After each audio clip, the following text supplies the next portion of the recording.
പരീക്ഷയ്ക്കെത്താൻ traffic ഒരു തടസ്സമാണോ? അതിനെന്താ, paragliding ഉണ്ടല്ലോ. പരീക്ഷാ ഹാളിലേക്ക് സമയത്തെത്താൻ ഒരു വിദ്യാർത്ഥി നടത്തിയ സാഹസികതയാണ് ഇപ്പോൾ സോഷ്യൽ മീഡിയയിൽ അഭിനന്ദനങ്ങൾ ഏറ്റുവാങ്ങുന്നത്.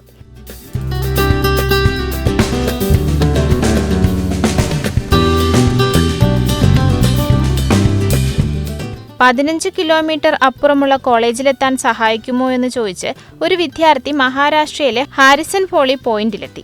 അവിടെ ആ സമയത്ത് കുറച്ചുപേർ ചേർന്ന് പാരാഗ്ലൈഡിംഗ് ചെയ്യുകയായിരുന്നു.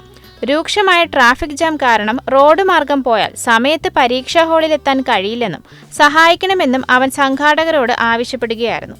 വിദ്യാർത്ഥിയുടെ ആവശ്യത്തോട് സംഘാടകരും സഹകരിച്ചപ്പോൾ പരീക്ഷയ്ക്ക് 10 മിനിറ്റ് മുൻപ് വിദ്യാർത്ഥി കോളേജ് മുറ്റത്ത് ലാൻഡ് ചെയ്തു. നേരത്തെ നിശ്ചയിച്ചിരുന്ന പരീക്ഷ മാറ്റിവെച്ചതായിരുന്നു പ്രശ്നങ്ങൾക്ക് കാരണം. പുതുക്കിയ പരീക്ഷാ തീയതി വിദ്യാർത്ഥി അറിഞ്ഞിരുന്നില്ല. സഹവിദ്യാർത്ഥികൾ വിവരം വിളിച്ചു പറഞ്ഞതാകട്ടെ പരീക്ഷയ്ക്ക് അരമണിക്കൂർ മുമ്പും. പിന്നെ സമയത്തെത്താൻ മറ്റു മാർഗമില്ലായിരുന്നെന്ന് വിദ്യാർത്ഥി പറഞ്ഞതായി പ്രാദേശിക മാധ്യമങ്ങൾ റിപ്പോർട്ട് ചെയ്തു. ഡിസംബർ 15-നായിരുന്നു സംഭവം.